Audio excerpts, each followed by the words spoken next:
반갑습니다. 6월 23일 월요일이 됐습니다. 정치야 시장 오늘도 밤 10시에 여러분들 기다리고 있었습니다. 오늘 월요일 순서 양재열 변호사 그리고 한결의 김한 기자님과 함께 하겠습니다. 어서 오십시오.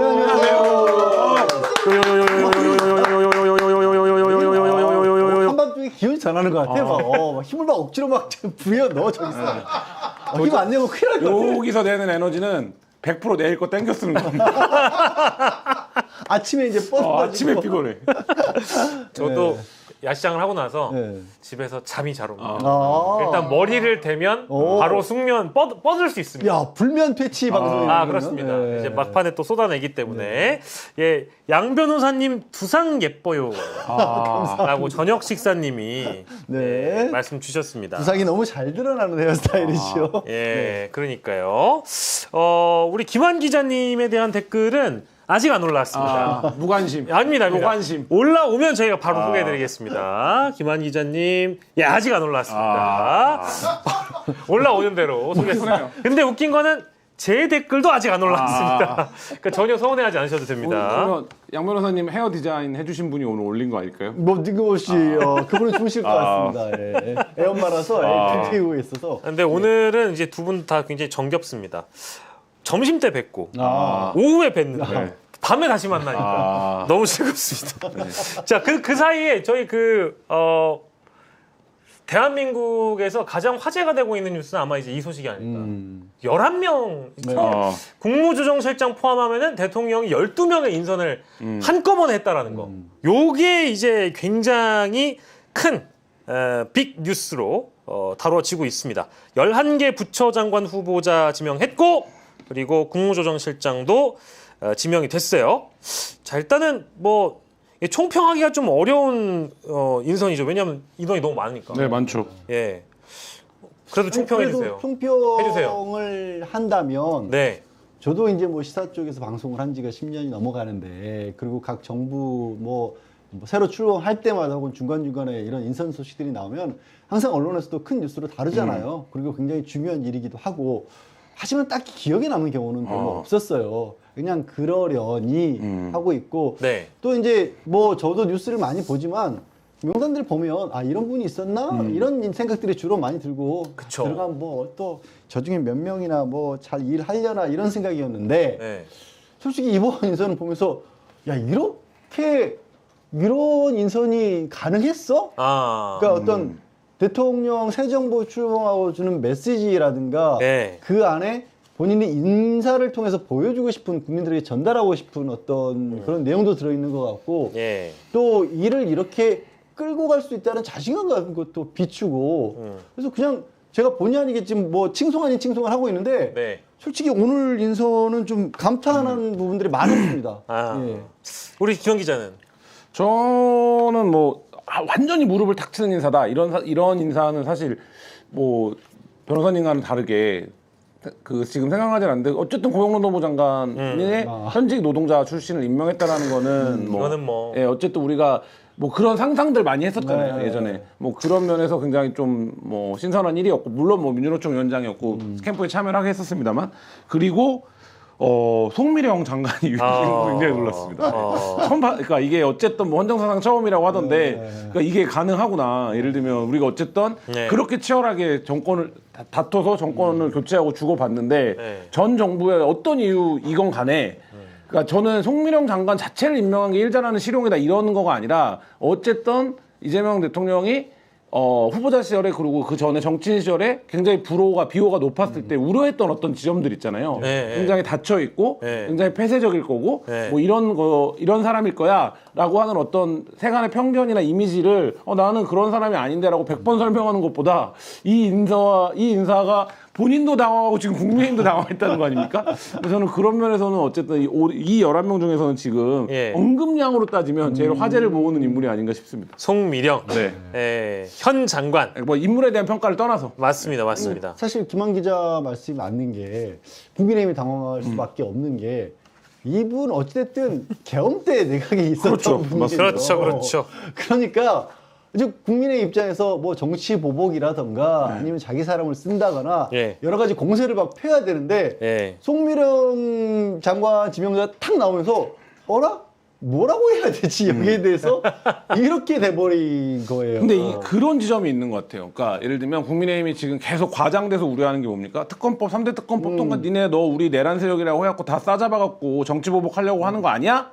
라고 지금 프레임을 계속 걸려고 하잖아요. 국민의힘에서. 그 얘기만 계속 하고 있는데 근데 이 인사가 나오면서 아닌데? 우리 거기 국무회의 갔던 사람도 필요해서 필요하면 썼는데가 될 수 있는 상황이 됐기 때문에 그 부분이 상당 부분 무력화시키는 효과가 사실 있다까 뭐 이런 생각이 들더라고요. 예, 이게 헌정 사상 처음 있는 일이라는 게 이럴 수도 있는 거구나. 이렇게 그러니까 이제 우리가 보통 통합 내각을 꾸린다고 하면 정권이 교체된 다음에 그래도 이제 어떤 뭐 범보수 진영 내에서 제일 큰 보수 정당이 꼬마 정당에 있는 정치권 인사를 추천해가지고 내각에 등용시키거나 뭐 혹은 뭐 민주진보 진영에서 뭐 저기 멀리 있는 진보 정당에 있는 어떤 후보자를 노동부 장관을 시키거나 뭐 이런 이제 시나리오들은 예상을 많이 해봤었는데 정권이 교체되고 나서 아까 말씀해주신 계엄 당시에 계엄 국무회의에 들어갔던 장관을 유임시킨다라는 건 사실 상상도 못했던 일이고. 이 헌정사상 처음인. 그러니까 거기서 몇 가지 이제 생각을 해볼 수 있는 게 얘기하신 것처럼 통합이라고 해도 네. 제가 아까 10년 넘게 이런 어떤 시사와 관련된 방송을 하면서도 딱히 기억에 남는 게 없다라는 말씀 드렸냐면 네. 대개는 그냥 나쁘게 말하자면 보여주기 내지는 나눠먹기 맞습니다. 그런 인사일 때가 솔직히 많이 있었잖아요. 그게 꼭 나쁘다는 건 아니에요. 사실은 네네. 통합이라는 측면에서는 그런 부분도 필요한 것도 맞고 그렇죠. 장관이라고 하는 자리가 어쨌든 정무직이니까 예. 그 기존에 가지고 왔던 대통령의 정책이 잘 돼 있거나 아니면 약간 정권에서 연장선상에 있는 어떤 부처라고 한다라면 크게 흔들림 없이 그런 분을 앉힐 수도 있는데 두 가지가 저는 생각이 나요. 일단 송미령 장관도 사실 민주당하고 부딪혔던 경우도 되게 많이 있었어요. 뭐 양국관리법 예. 관련해 가지고는 많이 혼났죠. 네.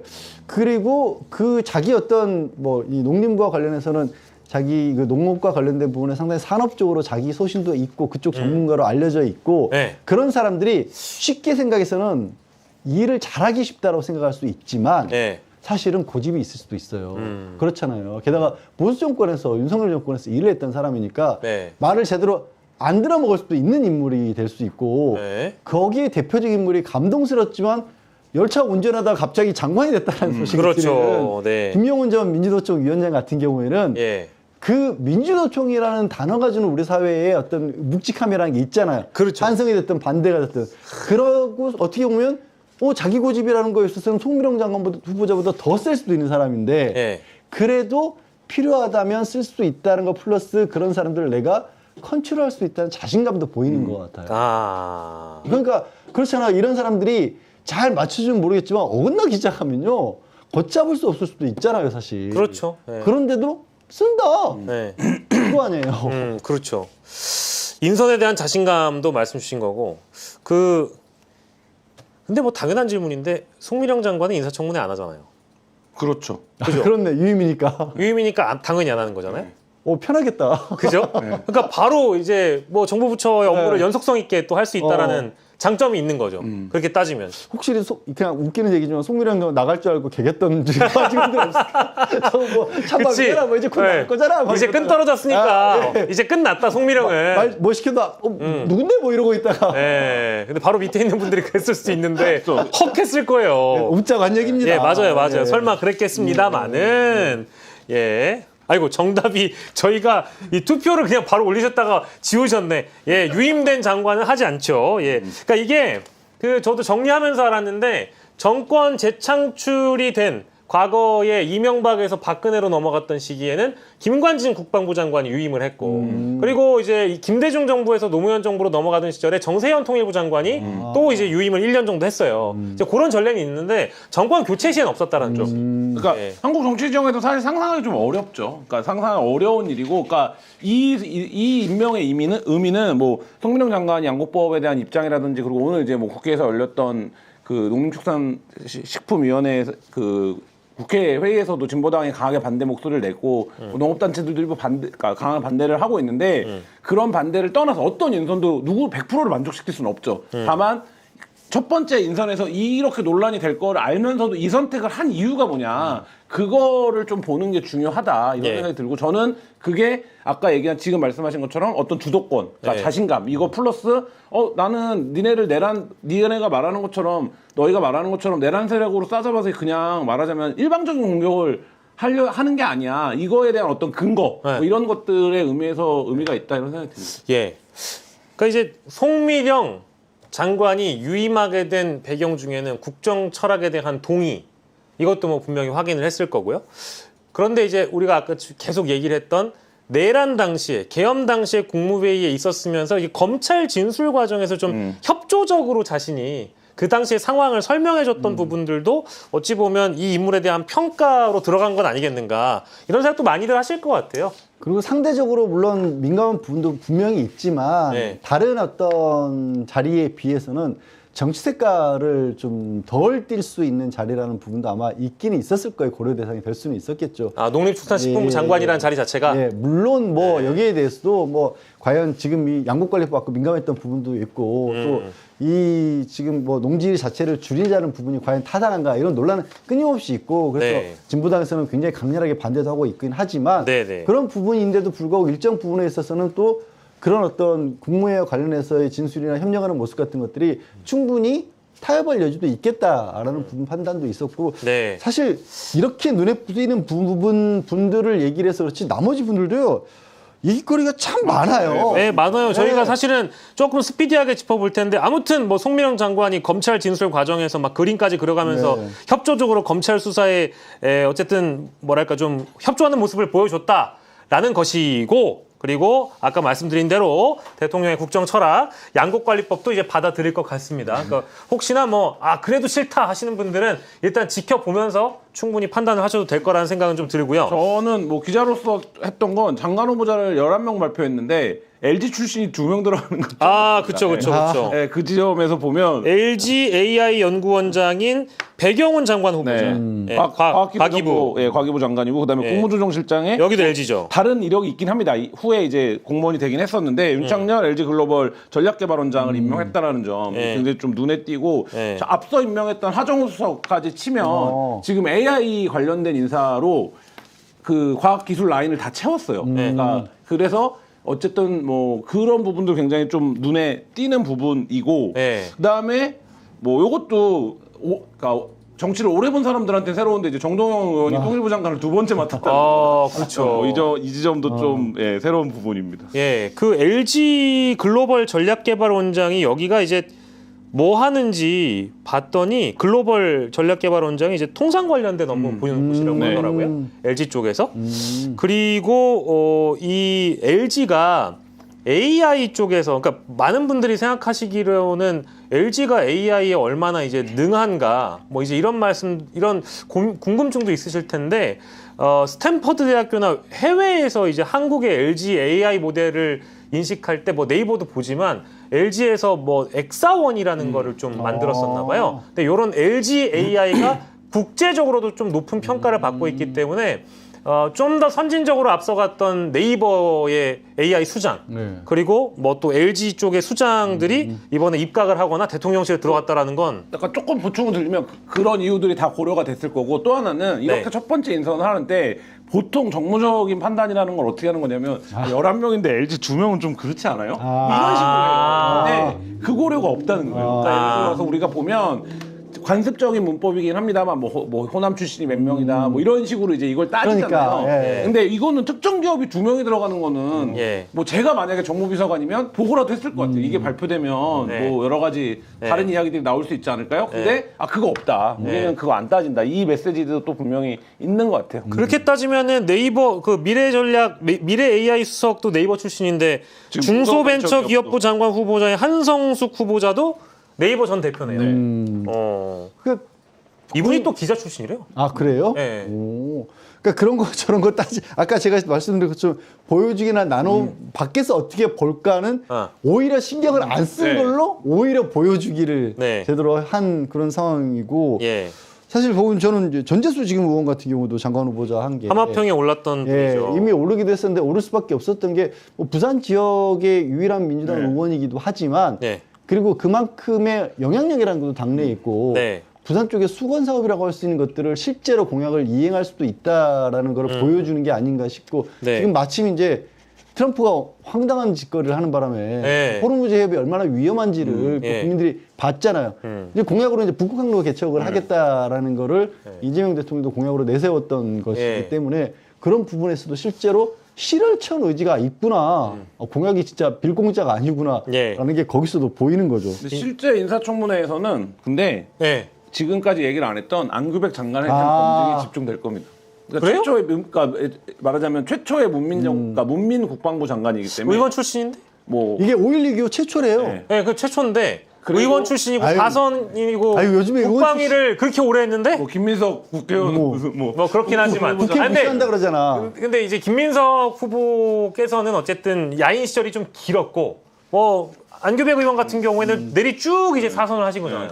그래도 어쨌든 이 명단을 보고 국민의힘 오. 입장에서 물론 모르겠습니다. 타겟을 잡는다면 안규백이다. 안규백 네, 후보다. 안규백 의원을 잡을 가능성이 높아 보이는 저 개인적으로는 아니 왜냐하면 계속해서 안보를 강조를 하고 있고 지금도 트럼프 지금 그 전쟁을 놓고도 네. 완전히 상반되는 입장을 보이고 있잖아요. 나토도 네. 지금 이런 식이니까 더 가야 된다고 국민의힘은 주장을 하고 있는 상황이니까 예. 이렇게 국제적으로 불안한 시국에서 네. 왜 민간인을 국방부 장관에 앉히느냐라는 주장을 충분히 만들어낼 수가 있는 네. 인물이긴 하죠. 예, 저는 뭐 여기 대부분 다 이제 얘기를 해주셨는데 빼놓은 건 이제 권오을 전 의원. 아, 예, 국가보훈부 장관 후보자 이분도 사실은 많이 기자들 사이에서 이미 거론이 됐던 네. 분이어가지고 될 줄은 알았는데 여기는 이제 TK 지역 안배가 분명히 들어갔을 네. 것이고 보수와의 통합이라는 측면에서도 들어갔다라고 우리가 봐야 될 것 같고 뭐 송미령 현 장관이 유임한 부분도 마찬가지로 봐야 될 것 그렇게 봐야 될 것 같고요. 근데 이런 모습들을 보면서 이제 국민의힘 쪽 반응이 좀 오묘하긴 한 것 같아요. 특히 송미령 장관 후보자에 대해서는 뭐 환영하는 입장도 뭐 일부 있는 것 같고 아예 멘붕이라고 보기는 어려운데 살짝 좀 뭐 나쁘다고 할 수도 없고 이거를 잘했다고 할 수도 없는 뭐 그런 딜레마가 있는 게 아닌가 네. 이런 생각이 좀 들고 제일 좀 죄송한 얘기긴 한데 언론을 제가 쭉 모니터링 해보니까 많이 거론이 안 되는 분이 이제 강선우 의원 여가부 아. 장관 후보자이신데 거론이 안 돼서 일단 언급은 드렸고 요 진용 중에 의원 출신이 4명, 5명인 게 많은 거예요? 많다고 보기는 어렵죠. 전- 보통 이 정도 네, 들어가죠. 많지 않고 불가피한 측면이 있다고 봅니다. 그렇지 예. 정권 초기니까 네네. 당연히 빠르게 또 네. 이제 어쨌든 아니 근데 그런 것 치고도 또 그 국민의힘 국회의원 출신이라고 해도 예. 예를 들어서 김성환 의원 같은 경우에는 굉장히 오랫동안 환경 문제에 관심을 네네네네네. 가져왔던 것으로 알려져 있고 예. 그리고 안규백 의원도 민간인이라고 하지만 또 그런 어떤 군사 문제에 관한 전문가시잖아요. 법사위만 내리 세 번인가 예, 그랬어요. 예. 아니, 국방위만, 국방위만. 그래서 그냥 뽑아서 국회의원이라고 그냥 앉힌 그런 경우는 아닌 거예요. 예. 그래서 그렇게 따지고 본다라면 국회의원 출신이 몇 명이다라고 얘기하는 것도 이 인선에서는 딱히 맞지는 않는. 아니 저는 오늘 어떤 방송을 듣고 오다가 이제 국민의힘 쪽 패널 분이 이렇게 반박을 하시더라고요. 아니 준비된 대통령이라고 하더니 준비된 정부라고 하더니 어떻게 국회의원 5명을 11명 중에 넣어놓고 뭘 그걸 준비됐다고 얘기를 하냐라는 식의 반박인데, 어? 제가 약간 뜬금이 살짝 근데 없었어요. 그 사람 같은 경우 그분이 누군지 모르지만 내용을 안 들여다본 거예요. 그냥 옛날식으로 그렇죠. 아까 얘기했던 것처럼 아 국회의원 출신이 몇 명이고 그렇죠, 국회의원 그렇죠. 출신이 누구고 호남은 몇 명이고 이것만 머릿속에 들어있는 거예요. 지난 10여 년 동안 제가 봤던 그 생각만 갖고 보니까 그렇죠. 그런 소리를 하는 거예요. 저도 그렇게 생각합니다. 그러니까 저는 그리고 강선우 의원 얘기를 하면 뭐 저 개인적으로는 잘 모르지만 저는 이번 여성가족부가 예. 세대가 중요하다고 봤거든요. 그러니까 예를 들면 지금 한국 사회에 당면하고 있는 여러 가지 이제 여성을 둘러싼 문제에서 세대적 감수성 굉장히 중요한데 예. 여성계 원로라든지 만약 예. 에 이런 분이 오는 것보다는 예. 그래도 이제 말하자면 뭐 78년생도 젊다고 말할 수는 없는 나이긴 하지만 네. 그래도 비교적 내각에서 가장 젊고 이런 세대적인 문제나 이런 것들과 이게 지금 그 이른바 젠더 문제는 세대에 따라서 감수성이 완전히 다르거든요. 네. 그런 면에서는 뭐 적임자를 찾은 게 아닌가 이런 생각도 듭니다. 예. 혹시 그 카드도 우리 저기 야시장에서 한번 쓸까요? 그 명태균 창원 송민호? 관련 취재하러 갔다가 네, 뭐 얘기하셨던 얘기하셨던 네. 부분 아니 또 특별한 취재 내용이 있어가지고 저희가 이제 창원산단 관련된 보도 네. 쭉 해왔잖아요. 근데 창원산단 부지가 확정되는 과정에서 결정적인 역할을 했던 게 농림축산식품부예요. 뭐냐면 창원시가 대통령이 내려가서 민생경제회의에서 창원에다 제2의 국가산단을 만들어서 방산 원전 막 우리가 하겠습니다. 라고 얘기해서 이제 산단을 하기로 했잖아요. 네. 그러면 어떻게 돼야 됩니까? 일사천리로 진행이 돼야 되잖아요. 근데 창원시가 처음에 부지를 가져갑니다. 근데 농림부가 100% 반대를 합니다. 100% 반대. 왜? 농업 보존 지역이라 안 된다. 아. 네, 그래서 명태균이 들어가서 부지를 다시 짜게 된 배경 중에 하나가 농림부의 반대예요. 근데 그래서 저희가 그때 취재하는 과정에서 두 가지 얘기를 했었어요. 첫 번째, 이 장관이 전혀 정보에서 소외되어 있다. 송미령 장관이. 그래서 누가 뒷배인지 모른다. 이 사업이 누구 사업인지를 모른다. 두 번째 아니면 농림부는 아예 터치를 안 해서 원칙적으로 그냥 하는 거다. 네. 이 두 가지 아니면 이렇게 어떻게 결정을 하냐. 네. 대통령이 직접 가서 언급했던 국책 사업을 일개 농림부가 우리는 이거 부지가 100% 그러니까 물론 조정해 봅시다, 협의해 봅시다도 아니에요 처음에. 야 근데 그 얘기 반대로 비춰봤을 때는 그때 협조적으로 나왔으면 네. 장관 못 됐겠네. 그러니까 그래서 그 생각이 나고 오늘 이제 많이 나왔던 게 계엄 당시 계엄 상황에 대해서 송미령 장관이 이제 얘기를 많이 했다는 거예요. 그래서 저희가 이제 그때 그 얘기도 했거든요. 네.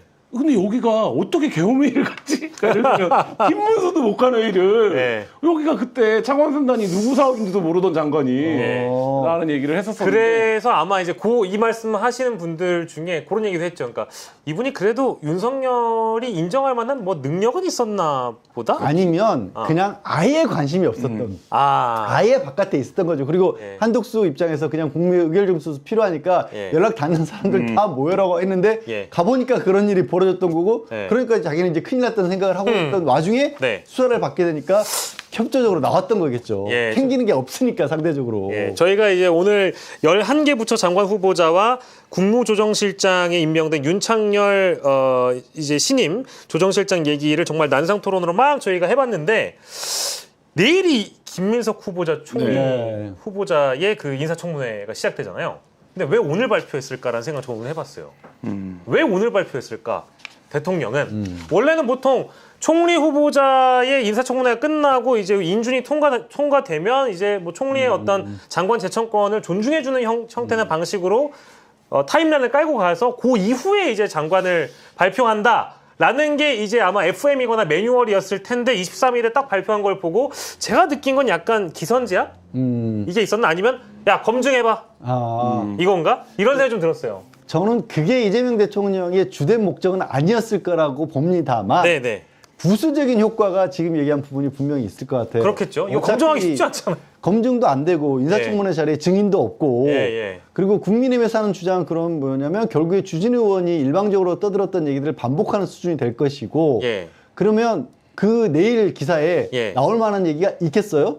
이렇게 재밌는 얘기들이 오늘 쏟아져 나오는데 그것도 있죠. 여기 김한 기자 있지만 기자 입장에서 봤을 때 네. 여태까지 다 썼다고 다뤘다고 국회에서 또 얘기하고 있는데 네. 그거 뭐하러 다뤄? 내일 이 장관 인선 예를 들어서 오늘 발표 안 됐던 기재부라든가 법무부 관련 발표도 뭐 산업부 막 많죠. 덜컥 있으면 예. 그러면 김민석 인사청문회는 뉴스에서 완전히 사라져버려요. 그렇죠. 물론 저는 다시 한번 말씀드리지만 그걸 노리고 하진 않았다고 않았겠지만. 봅니다만 근데 저는 많이 노렸다고 봅니다. 그걸 노리지 그거 봐! 나랑 생각이 비슷한 사람이 있잖아요. 그것까지 노리지 않을 수 없고 예. 그러니까 두 가지인데 네. 하나 첫 번째는 뭐냐면 국무총리한테 재청권이 있다라는 거가 교과서에 있다는 걸 다 알지만 알죠. 실제 그게 있어요? 그런 게 그냥 있습니까? 다 위에서 아래로 꽂죠. 뭐. 그런 측면이에요. 그러니까 그런 측면이 하나 있는 것 같고 지금 그리고 이게 첫 번째 인수위 없이 출범하는 정권의 첫 번째 내각이기 때문에 이 내각은 누가 보더라도 대통령이 꾸리는 거죠.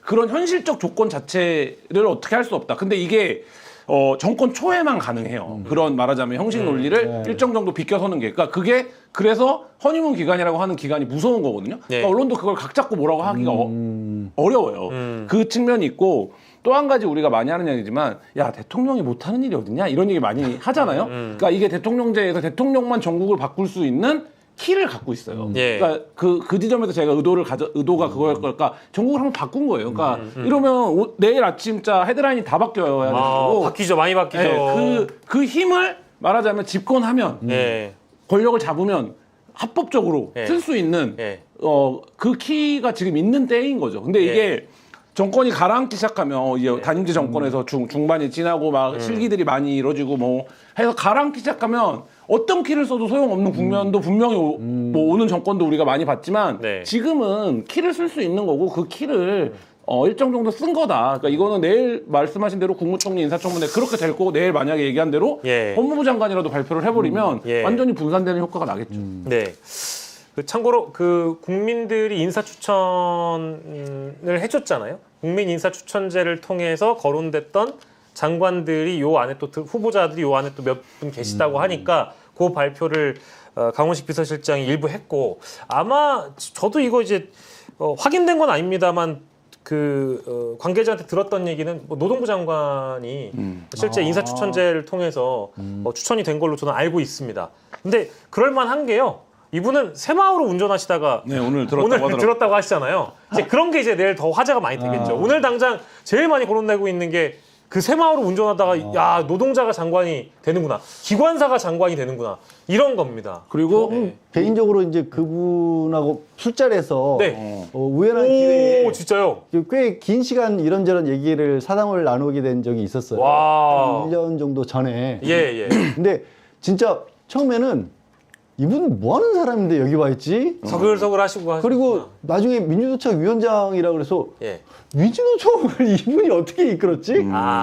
좀 부드러운 스타일이신 그렇기도 거네요. 하고 또 이런 거 있잖아요. 이제 거기도 이제 정치와 관련된 분들이 많이 모여 있긴 하지만 네네네. 그 예전에 무슨 뭐 노조 활동을 하셨던 아니면 학생 운동을 했던지 간에 그걸 발판으로 삼아서 자기가 어떻게든지 뭔가 좀 해보려고 노력하는 그런 부류들이 있고 네. 그것과 상관없이 옛 의리 같은 것을 따지면서 뭉쳐지는 그런 사람들도 있는데 예. 후자의 자리였거든요. 거기 있는다고 해서 한마디 쉽게 말씀드려서 거기 와서 술 먹는다고 나중에 득볼 가능성이 1도 없는 그런 자리. 난 거기 왜 가 있는 거야? 근데 그 같은 거야.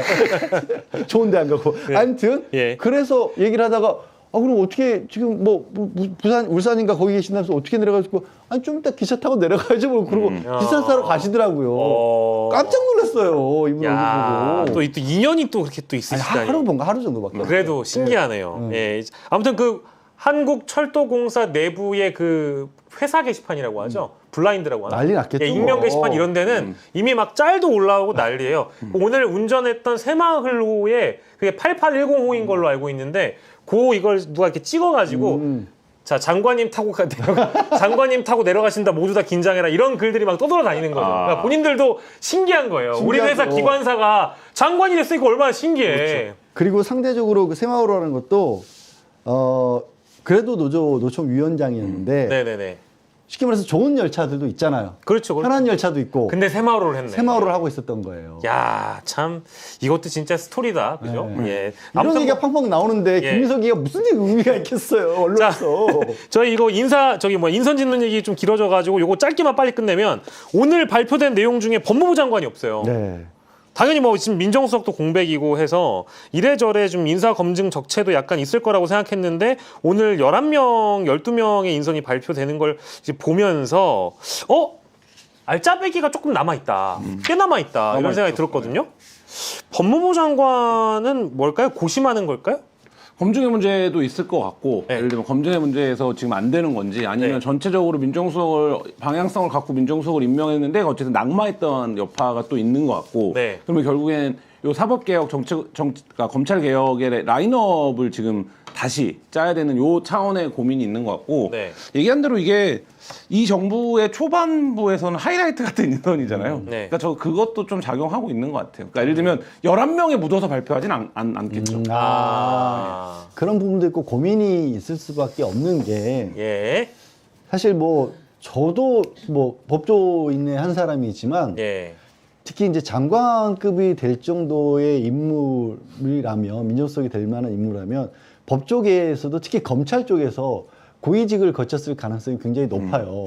근데 그런 사람들 중에서 국민 눈높이에서 하자가 없는 사람을 찾는다는 게 쉽지 않죠. 참 안타깝게도 쉽지가 않아요. 그렇습니다. 그래서 저도 이제 특검 증명하는 과정에서 그런 얘기를 참 많이 했는데 예. 양보해야 될 부분이 분명히 있다. 예. 거기서 진짜 우리가 다른 어떤 정치인들처럼 감동적인 스토리를 가진 사람을 찾는 건 예. 너무나 어려운 일이 될 수도 있다. 그러니까 오늘 김민석 국무총리 후보자가 그 얘기를 라디오에 나와서 하더라고요. 그러니까 본인 또래 연배에 한국 사회에서 살아오는 과정에서 예. 뭐 부동산이든 예. 자식 문제든 예. 뭐 여러 가지에서 완전히 이제 말하자면 눈높이에 맞는 예. 사람이 쉽지 않다. 근데 지금 법무부 장관, 민정수석, 검찰 개혁해야 되잖아. 그러면 이를 악물고 덤빌 텐데 사실 그 지점의 어려움들 같은 게 좀 있는 게 아닌가라는 생각도 들더라고요. 그래서 이를 악물고 덤빌 거기 때문에 특히 어쩔 수 없이 그들을 잘 아는 사람이어야 되거든요. 예. 그게 이제 딜레마인 거예요. 그러니까 법조인들의 아주 안 좋은 어떻게 보면 제가 이거를 전혀 찬성하는 입장이 아니에요. 입장이 아닌데도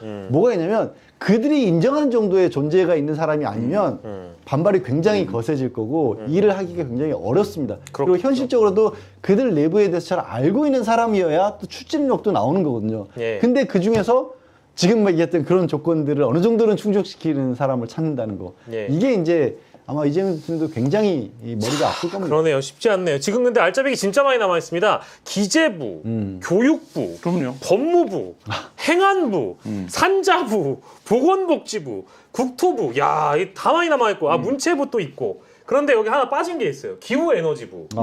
신설된 자리도 있기 때문에 이런 거 따지고 보면은 알짜배기가 많이 남아 있는데 과연 이제 이거는 아마 총리 후보 인준 이후에 하겠죠. 하겠죠? 아니 예. 갑자기 김한 기자가 아까 얘기했던 그 분석의 관점에서 본다라면 예. 그 카드도 이미 준비해 놓고 예. 씩 웃으시면서 그래요? 씩 웃으시면서 자 내일 김민석 지금 총리 지명자 가지고 예. 국민의힘 어디 한번 얘기해봐 해봐 오후 한 3시쯤 풀게 그럴 딱 수 있겠다. 던져버리면 왜냐면 이 11개 부처는 준비를 하고 나머지는 준비를 안 했을 일이 없잖아요. 그렇죠. 야 그럼 진짜 국민의힘 의원들 입장에서는 예, 이건 뭐 정말 뭐 선택적으로 누구 하나를 잡아서 검증하는 수밖에 없는데 이러다가 다 나눠서 하다가는 아무것도 못하는 아무것도 못해요. 그런 상황이 될 수도 있겠습니다. 그래서 또 선거 때 네. 국민의힘이 슈퍼 정부가 될 거다라고 얘기했지만 그 얘기를 뒤집어서 얘기하면 이렇게 소수 야당이 되면 속수무책인 거예요. 야, 사실 방법이 별로 없어요. 그러니까요. 전국을 주도해 갈 수 있는 방법이 수단이 마땅치 않은 다들 걸 보여주는 마음은 거죠. 지방선거에 가 있을 텐데 예, 국민의힘 얘기를 하는 겁니다.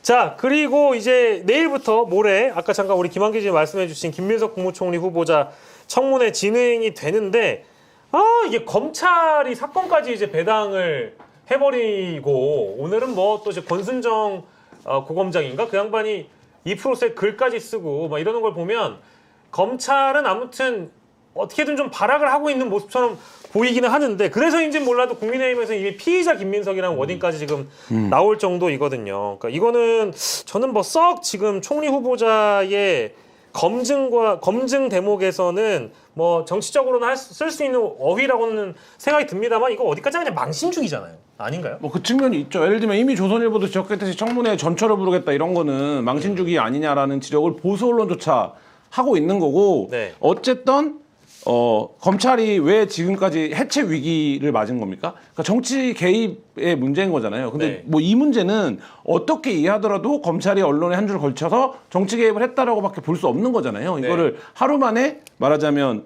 배당하고 네. 뭐 이런 과정들이 그게 대법원이 욕을 먹었던 거랑 똑같은 과정이잖아요. 네. 그런 과정으로 놓고 보면 이 검찰이 정치에 들어왔다, 정치질을 한다 이런 평가를 피할 수가 없고 이게 통했을 수 있었던 때가 있어 오랫동안 통했죠. 네. 오랫동안 통했는데 지금 사실상 이제 해체에 준하는 상황을 맞이할 텐데 그러니까 이렇게 발악하면 시간만 줄어든다 이런 생각도 들어요. 근데 참 저도 이제 발악이라는 표현을 즐겨 쓰고 있는데 요즘에 예. 이건 진짜 발악이에요? 아니요. 검찰은 그들이 발악한다고 생각하지 않는 것 같아요. 아직도 예. 김한 기자가 얘기한 것처럼 그런 시대에서 살고 있는 사고방식을 여전히. 못 벗어나고 있고 예. 그 늘 하는 뭐 그래봤자 5년짜리 정권인데 라고 했고 그럼 문재인 전 대통령 때도 그렇게 기소수사 분리한다고 했는데 결국 결국 못하지 법무부 않았냐? 장관이 법령안으로 다 바꿔놨었고 네. 이런 일들 그리고 지금도 내란 특검이 출범했다고 하지만 특검 3개보다 검찰들이 더 많아요 사실은. 네. 니네가 우리 없으면 뭘 어떻게 할 수 있어 현실적으로 네. 라는 그런 태도로 보여요. 그러니까 그 국가기획위원회 네, 네, 네. 업무 보고할 때도 네. 세상 수사기소 분리해야 된다고. 수사기소 분리한다는 부분을 빼놓는 업무 보고라는 게 있을 수가 있어요. 대한민국에서 뉴스를 정치에 요만큼만 관심이 있는 사람이라면 네. 이거는 지난 윤석열 때가 문제가 아니라 문재인 정권 때부터 계속 검찰과 관련해서 해왔던 얘기예요. 거슬러가면 노무현 전 대통령을 거슬라는 얘기인데 그렇죠. 지금 이 상황에서 그거를 업무 보고에 당연하게 당당하게 빼요? 네. 저는 이거 발악 수준이 아니라 그들은 아직도 우린 건재하다고 믿고 있는 것 같아요, 거의. 그리고 사실은 이제 검찰은 곧 사라질 거니까 밑져야 본전이다라고 덤빌 수도 있는 걸까요? 그 생각을 안 하는 것 같아요. 그 생각도 아예 안 한다? 네, 왜냐면 거의, 쉽지 않다. 예, 윤석열 스타일로 우리 100% 무죄라고 윤석열이 믿는 것처럼 못해 이거. 그래요? 그렇게밖에 안 보여요. 그러면은 과거에 조국 전 장관 그 인사청문회 하던 그 시점에 완전히 뭐랄까 수사 없이 기소하거나 예. 이랬던 적이 있잖아요. 그런 형태까지의 무리수를 둘 가능성이 있을까요? 저는 있어 보여요. 일부 충분히 있나요? 24일하고 25일 사이에 뭐, 설마 부르지도 않고 기소한다고요? 무슨 짓을 근데 이제 여기에 대해서는 그렇게는 쉽지 않겠죠. 왜냐하면 그렇죠. 이제 상대가 네네네. 그때는 이제 그래서 조국 민정수석이 당시 수석이 아니라 배우자였던 정경심 교수를 기소하는 쪽이었는데 맞아요. 예. 김민석 지금 총리 후보자에 대해서 그렇게까지 가는 건 네. 그들도 그거는 이제 못 넘을 선이라는 인식을 할 겁니다만 그렇겠죠. 그에 준하는 정도의 뭔가를 할 수도 있다. 충분히 이미 사실은 한 거죠. 예. 한 거예요 이게. 아니 그러니까 여기 그 맡고 있는 형사 일부 그 검사가 김승호라는 검사인데요. 이준석 전 국민의힘 대표 성상납 의혹 무혐의 처분, 김건희 디올백 무혐의 처분 한 검사라고 하고 이거 이제 고발 이분은 시의원이 아니라 뭐 하시는 분인지 모르겠는데 이종배 서울시의원이라고 국민의힘 소속이시거든요. 근데 이분은 매번 고발을 하시나 봐요. 고발하고 또 이제 검찰이 수사 배당하고 국민의힘에서 이거 받아서 기자회견도 해주고 그리고 언론에서 그걸 쓰고 언론이 쓰고 그렇죠. 딱 그 지금 메커니즘이죠. 모양새죠. 예. 예. 근데 이전에도 민주당에서도 그런 부적절한 어떤 지명에 대해서 고발을 했던 사례들이 많이 있는데 네네. 검찰은 안 움직였어요. 참. 그렇게 따지면 네. 아니 민주당에서 고발한 게 이 사람이 고발한 것보다 근거 없는 고발이었을까요? 아니면 그 내역으로 따지면 비용 뭐 어떤 부정이 의심된다 이런 그런 액수로 따지면 네. 김민석 지금 총리한테 비견될 바였을까요? 이거 덜컥 했어요 검찰이. 이거 보고 저는 검찰은 네. 생각 없는 것 같아요 진짜. 네. 더 이상 안 되겠다라는 네. 생각을 전 들었습니다. 네. 근데 이거 이제 어쨌든 24일, 25일 이틀 동안 청문회를 하는 거면 뭐 국민의힘에서도 타겟을 두고 있는 주요 포인트가 있지 않겠습니까? 근데 그게 결국 재산 형성 과정과 관련된 그 문제, 그러니까 빚을 갚아나는 과정에 대한 문제를 계속 거론하고 있는 그러니까 거죠. 처음에 국민의힘이 제기했던 건 세 가지잖아요. 첫 번째는 이제 1억 4천만 원을 받은 게 불법 정치 자금이다. 네. 이 부분이 하나 있고, 그 다음에 아무리 이제 뜯어봐도 공식적으로 신고된 소득에 비해서 지출이 너무 많다. 네. 이 부분이 하나가 있고, 그 다음에 이제 아들과 관련된 부분, 뭐 학위 관련된 부분이 있는데 이미 이제 상당 부분 기각된 건들이 있어요. 기각된 건들이 있고, 네. 지금 어쨌든 내일 주요하게 달아지는 건 소득과 지출의 문제일 것 같아요. 네. 그러니까 그게 제일 커 보이고, 그거는 네. 지금 일부 언론들도 계산을 해봐도 사실 5, 6억에 대한 소명은 필요하다. 뭐 이 부분은 이제 얘기 나오고 있어. 내일, 근데 이제 오늘 김민석 의원 내일 나가서 설명하겠다라고 얘기를 하고 있거든요. 그러면 이제 그 부분에서 판정이 어떻게 나느냐. 이걸로 사실 이제 갈리지 않을까 싶습니다. 네, 우리 변호사님은 어떻게 보십니까? 짧게 이 포인트도 한번 짚어주시면. 아니 지금 마찬가지로? 그거밖에 그거밖에 없나요? 남은 건 없어요. 그거밖에 남은 건 없어요. 그리고 거기에서 뭐 지금 얘기했던 뭐 출판 개념이라는 경조사라는 이런 부분들이 또 네. 과연 그때 당시 그러면 제대로 신고를 해야 되는 게 맞느냐 공직자가 아니었던 부분도 있기 때문에 네. 그런 부분들 얘기를 하겠죠. 예, 저는 이제 주진우 의원, 그러니까 이제 이 국면에서 이 고위공직자 후보자를 대상으로 가장 열심히 공격하는 한 사람은 주진우 의원이잖아요. 근데 이 사람은 최혜병 특검의 수사 대상이 될 수 있기 때문에 오히려 자신이 수사 대상에 올라갈 가능성이 있는 걸 이제 알기 때문에 굉장히 열심히 뛰고 있다라는 그런 분석도 있고, 반대로 보이지 않는 국민의힘 의원들은 왜 도대체 안 보일까? 그걸 보면 자신들의 관심은 다 내란 특검에 가 있기 때문에 그 수사를 대비하기 위해서 조용하다, 뭐 이런 분석도 있는 것 같아요. 아니 관심이 내란 특검에 있는 것도 있겠지만 일부 의원들은 네. 있겠지만 더 많은 의원들은 사실 관심이 없다고 저는 봐요. 네. 국민의힘 의원들 심지어 불편해한다는 거예요. 왜냐하면 네. 초대 총리잖아요. 네. 그리고 개혁으로 바뀐 정권입니다. 아직도 많은 국민들이 이 정권에 가장 크게 바라고 있는 건 내란 종식입니다. 그 다음에 경제일 정도로 내란 종식을 예. 좀 강하게 요구하고 있고, 이 정치의 그런 것에 대해서 관심 있는 국민들이 보면 주진우는 누가 봐도 윤석열의 사람이었고 법률비서관까지 했던 인물인데 그쵸. 그 인물이 게다가 금액으로 너무 차이가 나잖아. 재산 그쵸. 2억하고 여기도- 70억은. 여기도 뭐 재산 형성에 네. 대해서는 뭐 그러니까 국민의힘 의원들도 오히려 다수의 의원들은 왜 저기 나가가지고 지 네. 혼자 저렇게 난리를 쳐가지고 이게 얘기가 안 나올 수가 없게끔 나오잖아, 만들었잖아, 이런 얘기들을. 네. 그게 국민들이 봤을 때 불편하다고요. 저는 한 발 더 나가서 예. 매번 이제는 이런 학습 효과들도 생긴 것 같아요. 왜? 민주당이 됐건 아니면 뭐 다른 정당이 됐건 진보적인 입장을 가진 쪽에서는 요만한 것만 나와도 진짜 이만큼의 문제가 있는 것처럼 막 공격을 해대고 예. 그거를 꺼낸 사람들 다 알고 보면 예. 2억 대 70억 같은 비율을 가지고 있는 인간들이 대부분이었단 말이에요, 지금까지. 예. 아니 그냥 당장 김건희 윤석열만 해도 그렇잖아요. 아니 뭐 김정숙 전 여사에 대해서 언론이 그렇게 공격을 했을 때랑 김건희가 받았다고 지금 의심받고 있는 거랑 비교가 안 되잖아요. 그래서 그런 부분도 이미 김이 다 빠졌는데 추진우 저 양반은 저 친구를 왜 나가서 왜 저러고 있지라는 게 제가 듣기로는 국민의힘 의원들 사이에서 말이 나온다는 거예요. 맞습니다.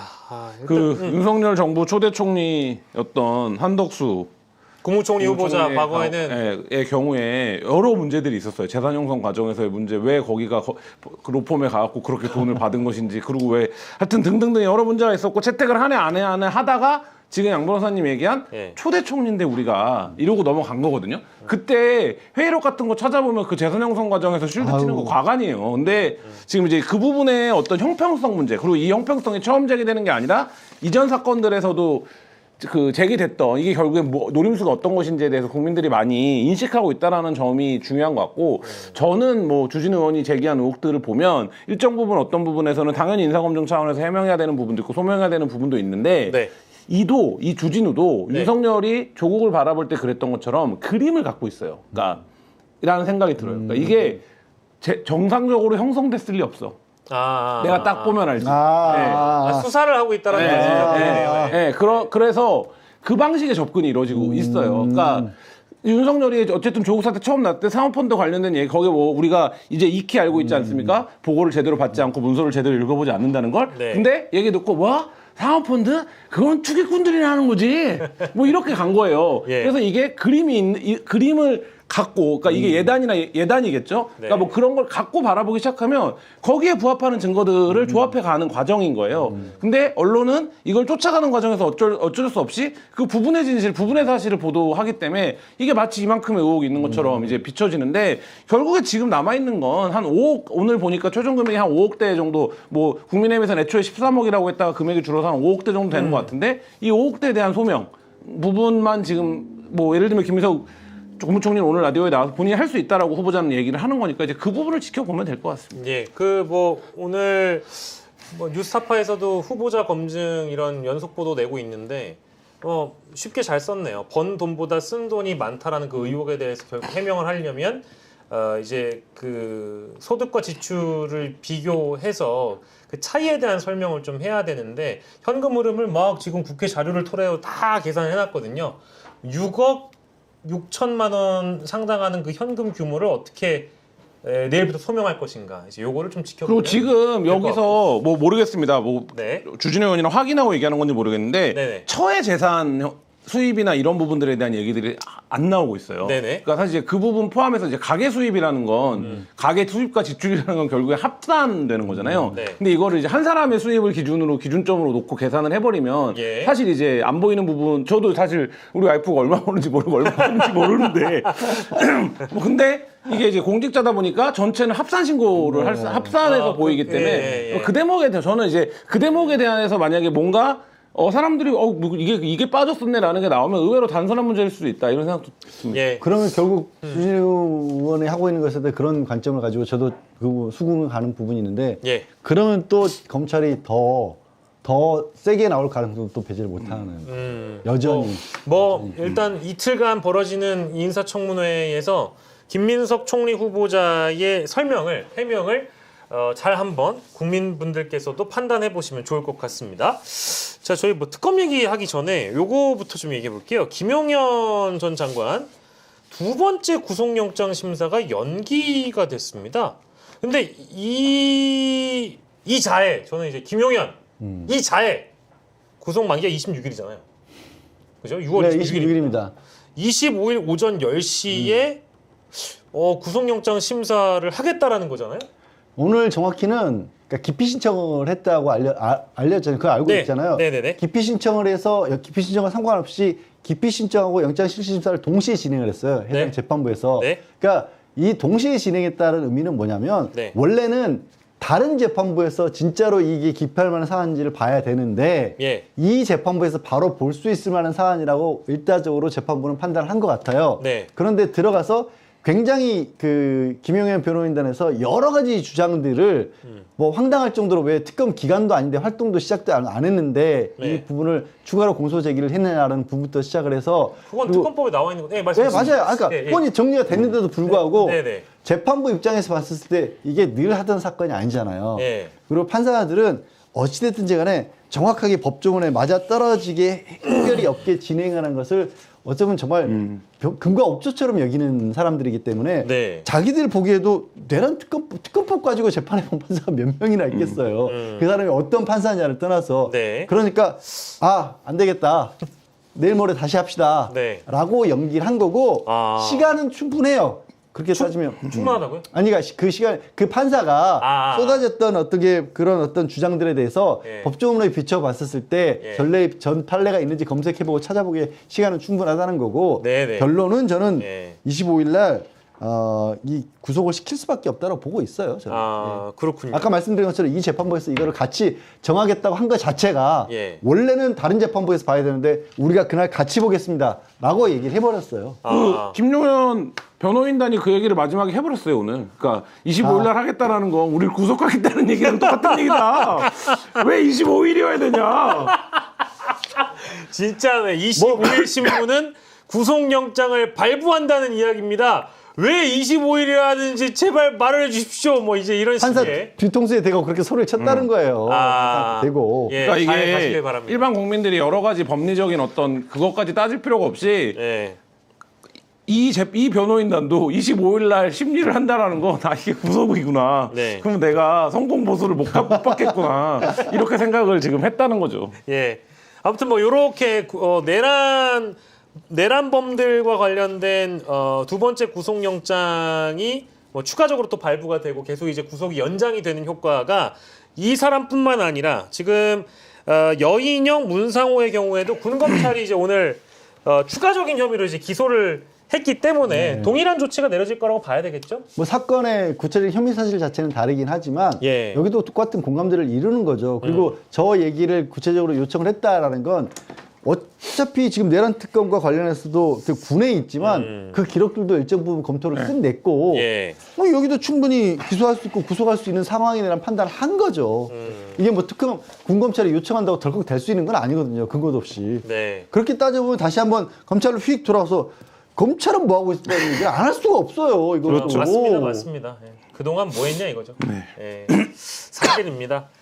추가적으로 또 다른 피고에 대해서 이미 재판에 넘어간 상황이니까 피고에 대해서 또 다른 추가적인 기소 내용이 있으면 저희가 이 시간에 꼭 소개를 해드리도록 하고, 자, 그리고 오늘 또 이제 화제의 장면인데 조은석 내란 특검팀 윤석열 공판 참석했습니다. 뭐 물론 이제 조은석 특검이 참석한 건 아니고 오른팔이라고 하죠. 박억수 내란 특검보 이쪽에서 검사 측으로 출석을 했는데, 예, 뭐 서로 이게 윤석열과 이게 그 검사 선후배 사이인데 법정에서 이런 경우는 굉장히 어색하지 않을까요? 굉장히 어색하겠죠? 아니 근데 거기에 선후배 아닌 사람이 어디 있습니까? 다 선후배죠.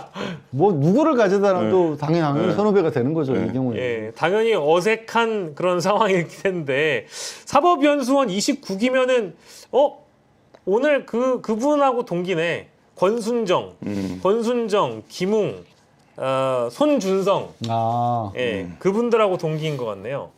예, 그래서 어쨌든 이제 재판에 들어가가지고 이분이 검찰 등이 확보한 증거와 앞으로 확보될 또 증거들을 토대로 해서 이 사건의 실체와 진실을 낱낱이 규명하겠다라고 이제 특검팀에서는 밝혔고, 뭐 이거는 이것도 설명해 주세요.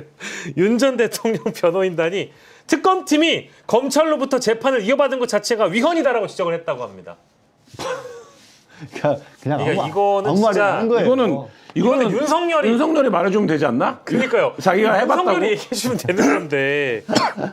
일단 그 보통 우리는 많이들 이제 언론의 주목을 받고 국민들이 관심을 가지는 타이밍은 이게 악용되는 경우가 참 많았지만 수사 초기인 거고 네. 수사 과정에 있는 거고요. 재판에 넘겨진 다음에는 사실은 이게 아무래도 법정에서 나오는 얘기들은 법률적인 어떤 내용들이 포함이 되기도 하고 해서 그런 네. 판단이 필요하기 때문에 그냥 답답하고 좀 어렵게 느껴지는 경우도 되게 많아요. 그래서 관심이 뒷전으로 가버리기 때문에 네. 공소유지가 얼마만큼 중요하냐에 대해서는 관심이 좀 소홀해지기 쉬운데 예. 실제로는 특검이 과거에 윤석열 때도 그러니까 박영수 특검이 네. 사실관계를 전부 다 파헤쳤던 게 아니에요.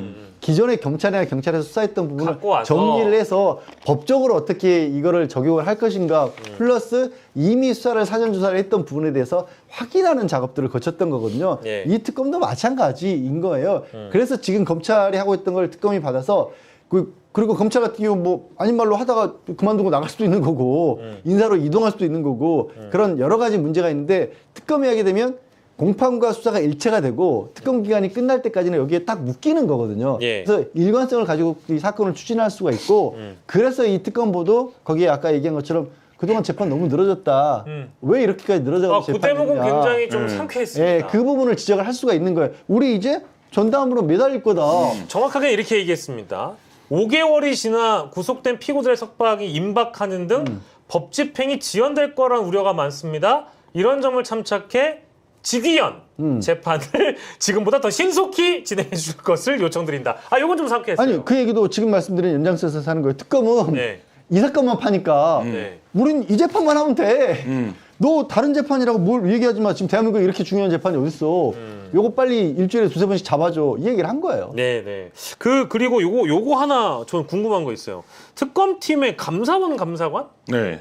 여기 한 3명 3명이죠? 네. 3명 들어갔네. 역대 처음이라고 하더라고요. 3명이 파견이 나왔는데 이거 뭐 어떤 의미로 봐야 될까요? 그러니까 일단 조은석 특검이 감사위원을 지냈기 때문에 본인이 어쨌든 내가 감사원에서 이 인력이 필요하겠다. 그리고 본인이 이제 검찰 생활을 오래 하다가 감사원에 가보니까 이 영역에 있어서는 감사원이 접근하는 게 효율적이네라고 판단한 어떤 영역들이 있었지 않을까 싶고 그 지점에서 어쨌든 파견을 요청했고 그 파견을 받아주면서 이 감사관들이 합류를 하는데 감사원의 일반적인 역할로 놓고 보면 공무원 일반의 비위를 다루는 거 아닙니까? 비리나 비위를. 그러면 이제 그 부분에서 어떤 그 전문성, 그러니까 예를 들면 지금 이 내란 관련된 사안이 굉장히 특이한 게 뭐냐면 피의자까지는 아니라고 하더라도 입출입이라든지 뭐 관저 통제라든지 뭐 이런 기록이라든지 이런 부분들에서 예를 들면 공무원들이 행정적인 역할을 위반했을 가능성이 지금 상당히 있을 거잖아요. 그러니까 그런 부분들을 좀 이제 말하자면 확인하고 분리하고 대응하는 뭐 이런 부분들을 좀 역할을 담당하지 않을까. 그럼 이제 경찰의 전문성이 있고 검찰의 전문성이 있고 또 감사원의 전문성이 있고. 그게요.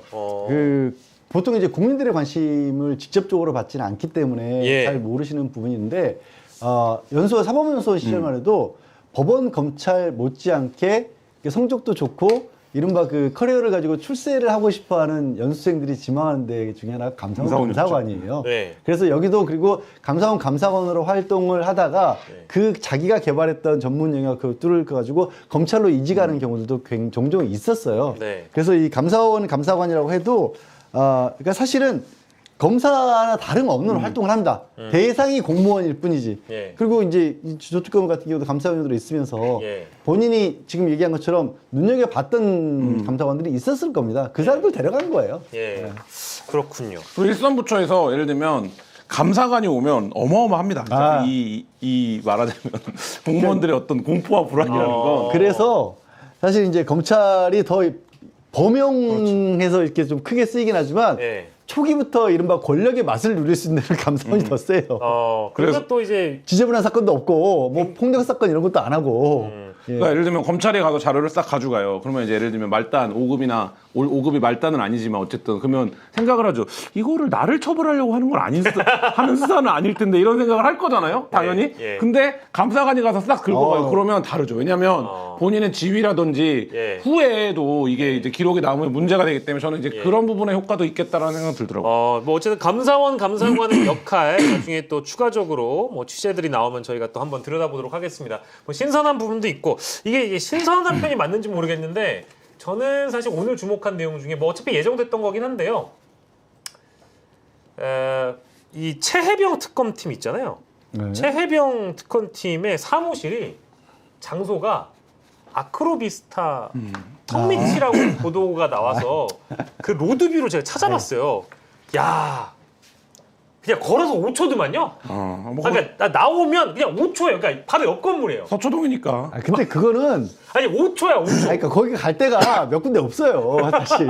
아니 근데 진짜 바로 옆 건물이에요. 네. 바로 옆 건물이라서 야 그거 되게 독특하다. 이거는 이제 뭐 어떤 의미가 있는 것일까? 긴장해라 이건가? 바로 아크로비스타 옆에다가 사무실을 얻은 이명현 특검 사무실의 위치가 또 오늘 화제가 되기도 했고요. 저는 사실 요 내용 살짝 좀 짜증이 나서요. 이제 더 언급하기도 쉽지 않은 진짜 정말 그러고 싶지 않아요. 제발. 그래서 저는 제발 좀 김건희 좀 어떻게 해달라. 제가 간곡하게 좀 부탁합니다. 오늘 또 고검 알고 보니까 고검이 오늘자로 3번째 소환을 통보한 날이었대요. 근데 불발됐대요. 불발이 뭡니까 이게? 대한민국 법치 진짜 아 대단하다. 진짜 뭡니까 이게? 이런 생각이 들고 이게 일각에서 얘기한 것처럼 입원한다고 수사를 피할 수는 없어요라고 하지만 수사를 영원히 피할 수는 없죠. 근데 지금 그러니까요. 이제 일단 특검이 시작된 상황에서 특검 외에 다른 기관의 수사는 이 입원으로 이제 최종적으로 피해 가는 거죠. 왜냐하면 네. 신병을 이제 넘길 수밖에 없는 시간이 왔으니까. 그러면 네. 어쨌든 그게 일주일이든 열흘이든 시간을 이 윤석열 김건희 부부가 법 기술을 발휘해서 벌었다 이렇게 볼 수밖에 없는 상황이죠. 황당한 얘기죠, 사실. 그러니까 김건희 측의 얘기는 중복 수사를 받을 수 없다라는 거예요. 그건 우리가 알아서 할게 좀 제발 좀 그리고 아주 그냥 중복이란 얘기는 오히려 하려면 특검에서 불렀을 때 해야 되는 거예요. 네. 나 이미 수사했는데 그쵸. 왜 한 번도 수사를 안 받아놓고 중복이란 말을 먼저 꺼낸 거예요. 앞뒤도 안 맞는 얘기인 거고 네. 아마 이렇게까지 하는 거는 김건희 본인도 뭐 보통 조금만 관심 있게 보시면 다 봤겠지만 너무 많은 사실관계들이 드러나 있어요. 그럼 너무 많은 사실관계 그리고 그거는 이제 고검에서도 밝힌 바가 있고 예. 새롭게 녹취록까지도 다 왔지 않습니까? 은행 직원들 녹음 파일이 다 나와버렸고 그렇죠. 그리고 그 녹음 파일들이 그거는 안 나왔다고 할지라도 2021년에 서울중앙지검에서 수사를 할 때도 네. 그 과정에서 그 팀에서도 그 당시 이성용 지검장 때요 그거 네, 네. 그 사건을 완전히 덮지 않으려고 나름 검찰 내에서도 노력을 했어요. 네. 그러니까 무슨 얘기냐면 이거를 치워보려고 하는 쪽도 있었고 이거를 어떻게든지 살리려고 하는 쪽이 있었고 네. 그래서 약간 어떻게 보면 처음에 배당 자체를 아예 금융조사를 하고 있는 특수부 쪽에 배당을 하지 않고 일반 형사사건으로 배당을 해서 그 다음에 금융감독원에 보내서 심리조사를 거쳐서 네. 이 심리조사를 통해서 이상거래 징후가 있다는 것까지 검증을 한 다음에 예. 그게 나온 다음에 그 자료들을 통째로 넘긴 거예요. 특수부 쪽에. 그래서 특수부 쪽에서 나중에 가지고 있으면서 기소도 안 하고 나중에는 무혐의 처분을 했지만 이쪽이 권력을 갖고 있으니까 근거 자료들은 거기서 다 만들어서 그 자체를 폐기할 수 없게끔 만든 겁니다. 그러니까 이게 처음부터 덜썩 특수부로 갔으면 그런 거 아예 안 하고 그냥 공범들 진술 몇 마디 가지고 없었을 기록들이 예. 그때 다 생성이 돼 있기 때문에 예. 그리고 그거를 김건희가 모를 리가 없잖아요. 그렇죠. 그러니까 이 고검, 그러니까 고검에 안 가는 얘기가 아까 제가 중복이라는 얘기를 했지만 예. 이 특검은 오히려 기초적인 사실관계 수사라는 데가 아니거든요. 예. 그러니까 기초적인 사실관계부터 어떻게든지 피하고 틀어놓으려는 거예요. 단순하게 못 가겠다는 거 그래서 아니에요. 우리가 이 좀 약간 가볍게 재미난 얘기를 하자면 지난번에 이제 김건희가 사과 기자회견 대선 후보자 시절에 사과 기자회견을 할 때 아이빌리브 음악을 깔아서 대선 후보자 아내 예, 아내 시절에 네. 윤석열이 대선 네, 후보자라고 하죠 우리끼리는 뭐 김건희가 대선 시절에. 후보이던 시절에 기자회견을 했는데 아이빌리브를 깔아서 대박이 났잖아요. 예, 그 대박 난 거. 그러니까 그 쇼츠에 대박이 났잖아요. 김건희가 어느 날 출석을 합니다. 출석을 하면 꼭 노래를 네. 편지를 깔아주세요. 편지? 여기까지가 끝인가 보. 이제 나는 돌아서겠어. 억지 노력으로 인연을 거슬러 야. 괴롭히지는 않겠어. 딱 맞네요. 야. 저는 오늘 보면서 예. 김건희도 지금 병실에서 창밖을 보면서 예. 아 여기까지가 끝인가 보다 이런 생각을 하고 있지 않을까라는 혼자만의 망상을 해봤습니다. 근데 이게 진짜 저희는 뭐 그 사람에 대해서 그러니까 인본주의적으로 접근을 해야 되는 건 맞아요. 근데 저는 또 우울증 얘기가 나오니까 그러니까 하다못해 김용현 보세요. 내란 터지고 나서 검찰에 스스로 제 발로 찾아갔지만 극단적 선택이니 뭐니 이런 보도 나오지 않았습니까? 근데 지금 이제 우울증 환자입니다. 이게 수사를 지연시키기 위한 여러 가지 방법들 중에서 자신을 스스로 괴롭히거나 자신의 어떤 뭐랄까 뭐 신체 위해를 가하는 방식으로 더 지연시키거나 뭐 여러 가지 방법들은 있잖아요. 근데 그럴 가능성도 사실 병원에 있다라는 게 저는 사실 그런 대목이 가장 불안하거든요. 근데 크게 걱정 안 합니다. 그렇습니까? 그런 정도면 물론 스스로도 불안감을 느끼긴 할 텐데 네.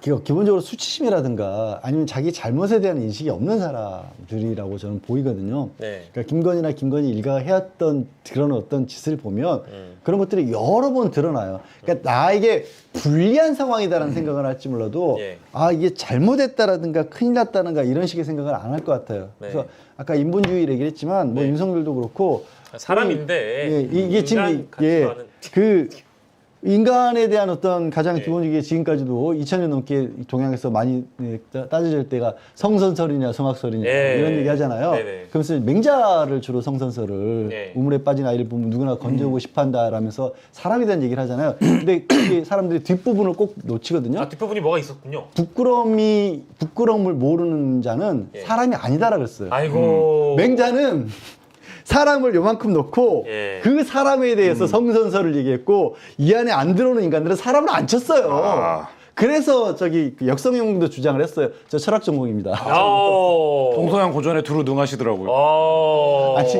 네, 웃자고 한 얘기고요. 아니 예. 진짜로 근데 또 말씀 진짜로 그건 들어보니까. 맞아요. 예. 사람이 아니에요 저것들은. 예. 인간 취급을 하지 않겠습니다.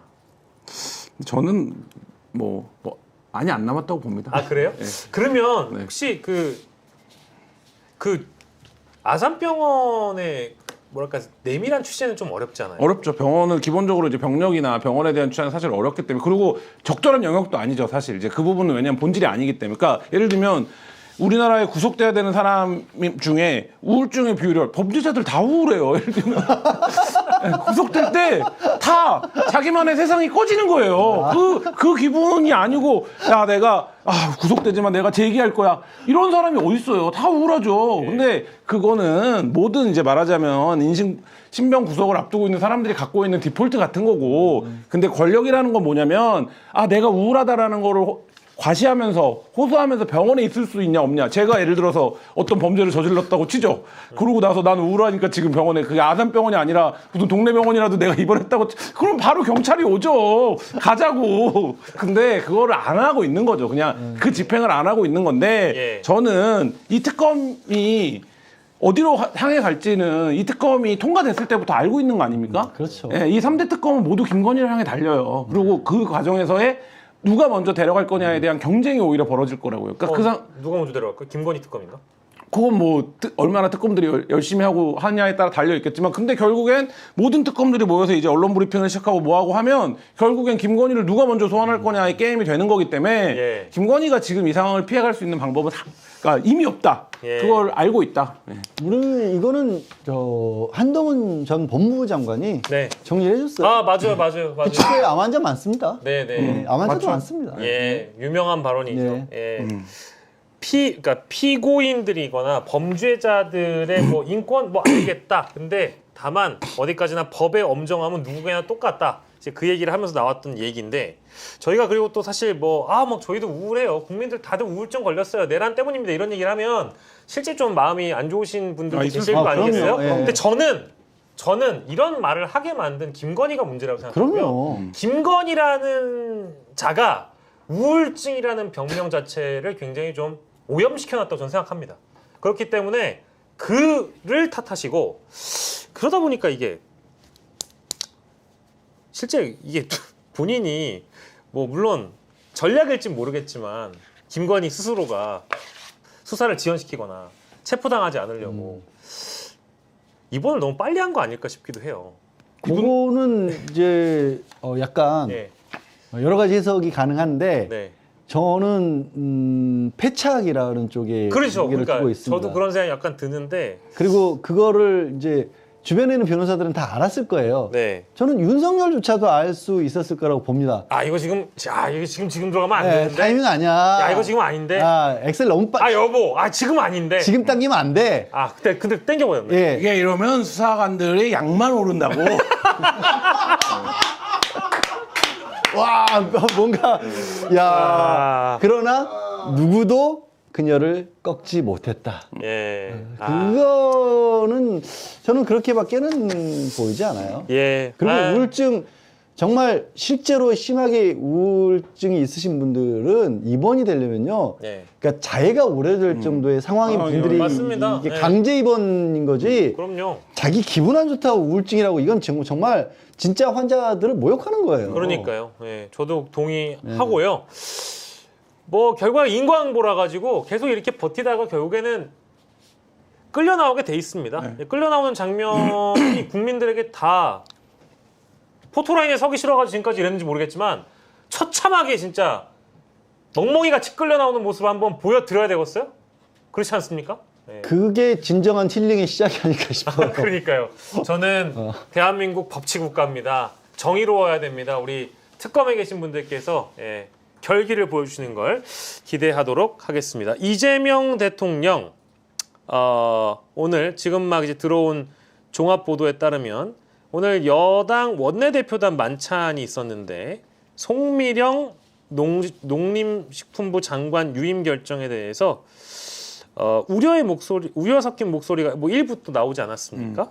아마 민주당 내부에서도 뭐 나왔던 걸로 알고 있는데 탕평 차원에서 한 것이라고 대통령이 직접 밝혔다고 합니다. 네, 이 소식까지 저희가 좀 전해드리면서 자, 월요일 순서 여기서 마무리하도록 하겠습니다. 우리 양지열 변호사, 김한 한결의 기자와 이 시각 함께했습니다. 끝까지 시청해주신 여러분들 대단히 감사드리고 저희는 내일 밤 10시에 돌아오겠습니다. 고맙습니다. 감사합니다.